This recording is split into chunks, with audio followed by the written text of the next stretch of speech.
¿Qué tal? Buenas tardes. Comenzamos otra semana de libre expresión, ya a partir de hoy en campaña formal electoral.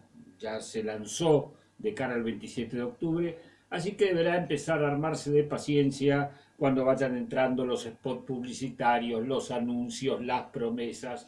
Nosotros los periodistas también invadiéndolo con nuestras entrevistas y con nuestros comentarios, que es parte de nuestro trabajo y un poco también porque la democracia se trata de eso, se trata de explicitar los pensamientos. Trataremos de hacer, al menos lo que a nosotros respecta, entrevistas y comentarios que sirvan no solamente para que la gente tenga más en claro el panorama, sino también para que cada uno de nosotros pueda seleccionar sin quedarse con preguntas que hubiese hecho y nadie las hizo por usted.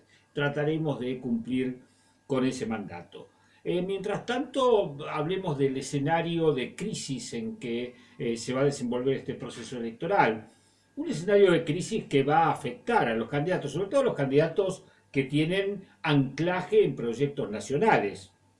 Supongo que por estas horas Guillermo Montenegro debe estar muy preocupado por la constante caída de la figura del presidente Mauricio Macri y por cada hecho que complica la gestión y además cada hecho que complica la imagen de la gestión. El índice de desocupación que se conoció la semana pasada no es un índice sorprendente ni sorpresivo, pero es un índice ahora en letra de molde, como se decía antes. Entonces la gente asume, aunque sea por pocas horas, ese problema como un problema grave y es un demérito para el gobierno nacional. El no poder cumplir las promesas de congelamiento de los combustibles, el tener que estar pendiente de un acuerdo con el Fondo Monetario Internacional, el avanzar todos los días peligrosamente en darle una vuelta de tuerca al cepo, son todas cuestiones que a la gente le van dando sensación, en primer lugar, de final. En este contexto, son muy pocos los argentinos que, más allá de su adhesión a Macri y a su gobierno, crean sinceramente que Macri puede lograr la reelección.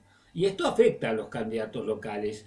En derredor a Montenegro se calcula por estas horas que las últimas malas noticias, sumada a la presencia del presidente acá en Mar del Plata, puede costarle hoy, aquí, ahora en la foto, que son las encuestas, un par de puntos al candidato. Y ni qué decir de Fernanda Raberta, que tiene que salir a atajar a una candidata a concejal de su espacio que propone seguir la idea de Grabois de una reforma agraria con expropiaciones, que ante preguntas incómodas tiene que cumplir con hablar maravillas de Amado Vudú, sabiendo que eso le cuesta mucho, que no puede evitar en cada entrevista que le pregunten si ella pertenece a la cámpora y por más que la candidata dice, bueno, yo empecé en la cámpora, en fin, todos los candidatos encuentran en el camino y a medida que nos acerquemos a octubre mucho más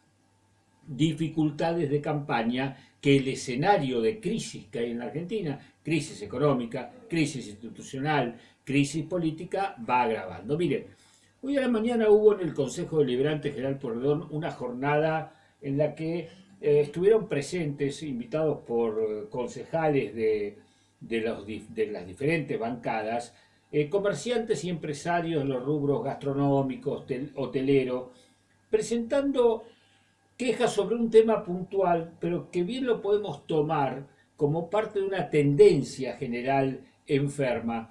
Yo casi que me gustaría anticipar el resultado del comentario. Es decir, creo que cuando terminemos de hablar esto vamos a concluir que en realidad a los argentinos nos va mal por muchas cosas.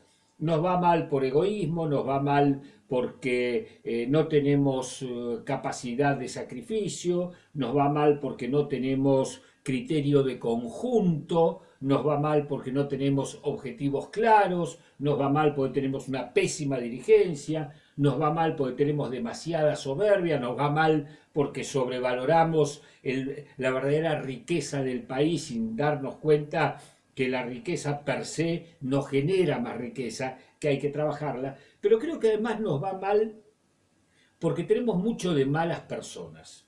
Yo no sé si son las crisis recurrentes, Yo no sé si es la cultura individualista, yo no sé qué es. Algunos van a decir, pasa que estamos hartos de que nos mientan. Y yo le recordaría a quienes dicen esto, que los que nos mienten son los que nosotros votamos. Nos mienten los que nosotros elegimos para que nos mientan. Y pasa muy poco tiempo y los volvemos a elegir para que nos sigan mintiendo. Lo que pasa es que en Argentina los golpes de Estado, no hubo un solo golpe de Estado en la Argentina que no fuera festejado, celebrado y bienvenido por millones de argentinos. Olvídese del tema de los golpes de Estado. Los golpes de Estado pueden ser perversos en sí mismos, pueden ser ilegales, pueden ser ilegítimos, lo que usted quiera. Lo que nunca fueron los golpes de Estado, un rayo en un día de sol.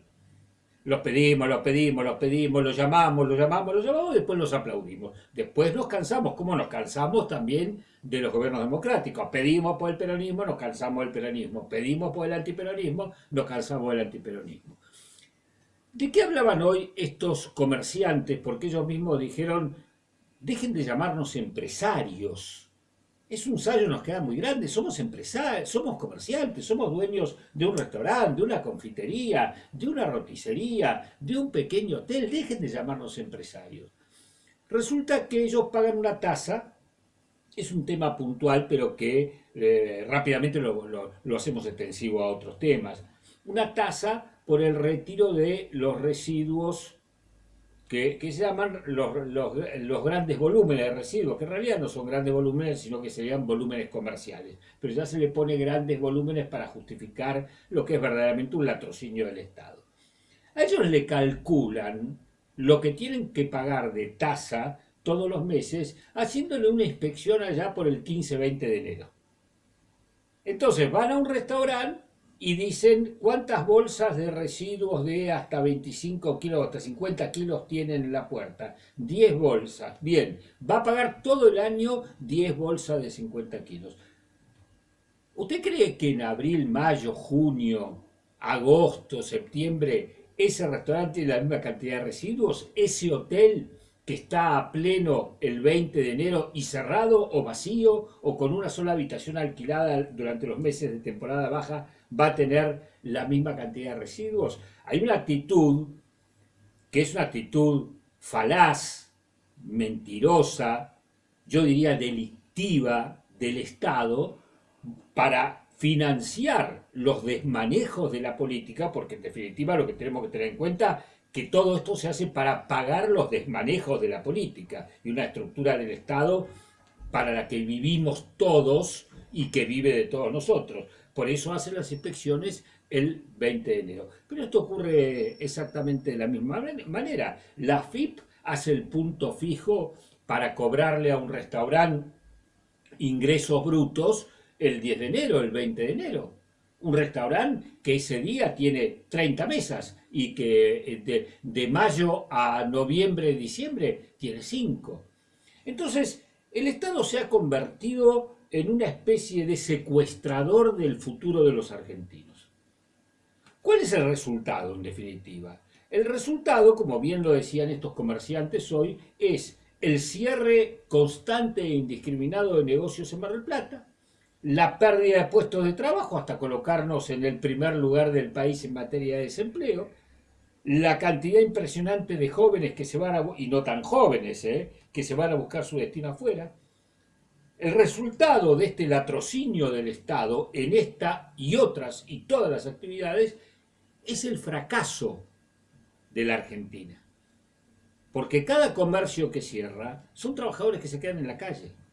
Pero son además trabajadores que, como yo decía el otro día cuando conocíamos los índices de desocupación, dejan de producir y dejan de consumir. No es solamente una familia la que se ve afectada por la pérdida de trabajo, lo cual ya de por sí sería suficiente como para que nos preocupemos. No, es el conjunto el que se ve perjudicado porque una familia se quedó sin trabajo. Se quedó el trabajador en la calle, la familia sufre, pero hay uno que deja de producir y 4, 5, 6, 10 que dejan de consumir. Pero todo esto se hace exclusivamente para sostener un Estado que no nos sirve para nada, con sueldos por los cuales los funcionarios viven cada vez mejor y que se ha convertido en una élite perversa dentro de una Argentina fracasada. Entonces, creo que ha llegado el momento, porque si no nos damos cuenta que ha llegado el momento se nos va a chocar con la nariz y vamos a terminar en una crisis de una dimensión que hasta ahora no ha sido conocida en la Argentina. Créame lo que le digo, que no es alarmista. O ponemos un corte definitivo a estas cosas y empezamos a pensar en un Estado al servicio de la gente. Yo quiero que a los comerciantes de mi ciudad les vaya bien, porque si a los comerciantes de la ciudad les va bien, dan trabajo. Y si a los comerciantes y sus trabajadores le va bien, a Mar del Plata le va bien. Si a los comerciantes de Mar del Plata le va mal, echan a los trabajadores y cierran los negocios, que es el escenario que vemos todos los días. Y al conjunto de los marplatenses le va mal. Entonces nos damos cuenta que hay que empezar seriamente a exigir, y esto se lo digo muy especialmente a los jueces, que ya deberían empezar a pensar si ciertos avances del Estado sobre el capital privado no están violando las leyes y la Constitución. Quiero repetirlo, se lo digo especialmente a los jueces, que ya deberían empezar a pensar si algunos avances del Estado sobre el capital privado no violan las leyes y la Constitución. Y si lo miraran con responsabilidad jurídica, se llevaría una sorpresa. O nos damos cuenta de esto, cambiamos todos, exigimos de nuestros gobernantes que se retraigan, si quieren ser ricos que salgan a trabajar, pero que no se hagan ricos a costilla de la gente. Lo que yo escuché hoy a la mañana en el Consejo Deliberante me alarmó, porque se lo escuché a estos comerciantes, se lo escuché antes a los productores rurales, se lo escuché antes a los que manejan balnearios, se lo escuché antes a los que manejan, se lo escuché a todo el mundo decir: el Estado me hace trampas, el Estado viene el día que sabe que estoy trabajando a full y me cobra los 365 días del año por lo que trabajé ese día. Es un disparate, es una locura, es la Argentina que supimos conseguir.